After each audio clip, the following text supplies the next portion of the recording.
Hi guys, welcome back to my channel. So இன்னைக்கு நம்ம சேனல்ல சூப்பரான பீஃப் பிரியாணி ரெசிபி தான் பார்க்க போறோம். So இந்த வருஷம் பக்ரீத்காக எங்க வீட்ல நாங்க பண்ண ஸ்பெஷல் ரெசிபியை தான் ஷேர் பண்ண போறோம். என்னோட சேனல் சப்ஸ்கிரைப் பண்ணாம பார்க்கறீங்கன்னா ப்ளீஸ் சப்ஸ்கிரைப் பண்ணிட்டு பாருங்க. So ஃபர்ஸ்ட் வந்து இது எவ்வளவு kgன்னு சொல்லிறேன்.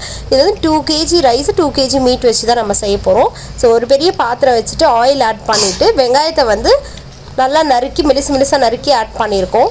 ஆட் பண்ணிவிட்டு அதுக்கப்புறம் தான் பட்டை லவங்க ஏலக்காய் ஆட் பண்ணியிருக்கேன். எல்லாம் ஆட் பண்ணிவிட்டு ஓரளவுக்கு நல்ல ஒரு கோல்டன் ப்ரௌன் கலர் வரும்போது இந்த ஸ்டேஜில் வந்து நான் கொஞ்சம் கொத்தமல்லி ஆட் பண்ணிக்கிறேன். அப்புறம் கொஞ்சம் புதினா ஆட் பண்ணிக்கலாம்.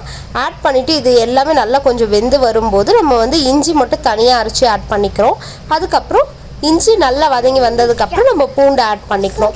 ஆட் பண்ணி முடிச்சதுக்கப்புறம் பார்த்திங்கன்னா நம்ம வந்து மீட் ஆட் பண்ணுறோம். இந்த மீட் வந்து நான் வேக வச்சு தான் ஆட் பண்ணியிருக்கேன். ஸோ இதில் மஞ்சள் பொடி, உப்பு, 2 பச்சை மிளகாய், பாதி வெங்காயம், பாதி தக்காளி போட்டு இஞ்சி பூண்டு பேஸ்ட்டு போட்டு நல்லா வேக வச்சு குக்கரில் ஒரு 4 விசில் விட்டு எடுத்துக்கிட்டேன். ஸோ அதை தான் நான் ஆட் பண்ணுறேன். அதை ஆட் பண்ணி முடிச்சதுக்கப்புறம் பார்த்திங்கன்னா சில்லி பவுடர் ஆட் பண்ணிக்கிறேன். சில்லி பவுடர் ஆட் பண்ணிவிட்டு நல்லா கலந்து விட்டுட்டு கர்டு, தக்காளி, பச்சை மிளகாய் ஆட் பண்ணுறேன். ஸோ இதை ஆட் பண்ணிவிட்டு நல்லா கலந்து விட்டுக்கலாம். கலந்து விட்டுட்டு நம்ம என்ன பண்ணலாம்னா உப்பு ஆட் பண்ணிக்கலாம். உப்பு ஆட் பண்ணிவிட்டு ஒரு மூடி போட்டு இதை நல்லா வந்து ஒரு 10 மினிட்ஸ்க்கு இந்த தக்காளி நல்லா வெந்து வர வரையும் நம்ம வெயிட் பண்ணலாம். 10 மினிட்ஸ் கழித்து பார்த்திங்கன்னா இந்த அளவுக்கு உங்களுக்கு வந்து ஆயில் வந்து நல்லா பிரிஞ்சு வரும். சாப்பாடு வந்து நான் ஆல்ரெடி ஒரு கொதி வச்சு வேக வச்சு எடுத்திருக்கேன். ஸோ அதை வந்து இதில் போட்டு லைட்டாக கலந்து விட்டுட்டு கொஞ்சம் ஆரஞ்சு கலர் வந்து மேலே லைட்டாக தூவி விடுறோம். அண்ட் கீ கூட நான் இதில் ஆட் பண்ணியிருந்தேன்.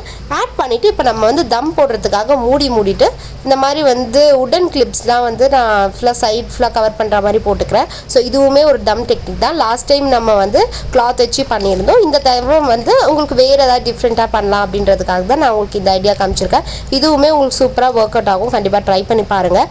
கீழே இருக்கிற கறி எல்லாமே எடுத்து நம்ம மேலே போட்டு ஸோ 2 வழியாகவும் நமக்கு நல்லா தம்மாய் சென்டரில் சூப்பராக வரும் ரைஸு. இது பார்த்திங்கன்னா கரெக்டாக வந்து ஒரு 20 மினிட்ஸ் விட்டுருந்தேன். 20 மினிட்ஸ் வந்து பர்ஃபெக்டாக எனக்கு வந்துருந்துச்சு. அண்டு ஈத் ஸ்பெஷலில் நாங்கள் பண்ண மற்ற ரெசிபீஸ்லாம் ஸ்வீட் ரெசிபிஸ் இது எல்லாமே வந்து நான் கண்டிப்பாக உங்களுக்கு ஷேர் பண்ணுறேன். நீங்கள் என்ன பண்ணலான்னு பார்த்தீங்கன்னா என்னோடய சேனல் சப்ஸ்கிரைப் பண்ணி வச்சுக்கோங்க. அப்போ தான் இந்த மாதிரி சூப்பரான வீடியோஸ்லாம் உங்களுக்கு வந்து அடுத்தடுத்து வரும். இங்கே பாருங்கள், சூப்பராக பிரியாணி வந்து வந்திருந்தது. ரொம்பவே பர்ஃபெக்டாக இருந்துச்சு. வீட்டில் எல்லாருக்குமே ரொம்ப பிடிச்சிருந்துச்சி பீஃப் பிரியாணி. இதே மாதிரி மெத்தடில் கண்டிப்பாக வீட்டில் ட்ரை பண்ணி பாருங்கள். ட்ரை பண்ணிவிட்டு எப்படி வருதுன்றதை எனக்கு கமெண்ட்ஸ் மூலியமாக சொல்லுங்கள். அண்ட் என்னோடய சேனலை மறக்காமல் லைக், ஷேர், கமெண்ட் பண்ண மறந்துடாதீங்க. பாய்.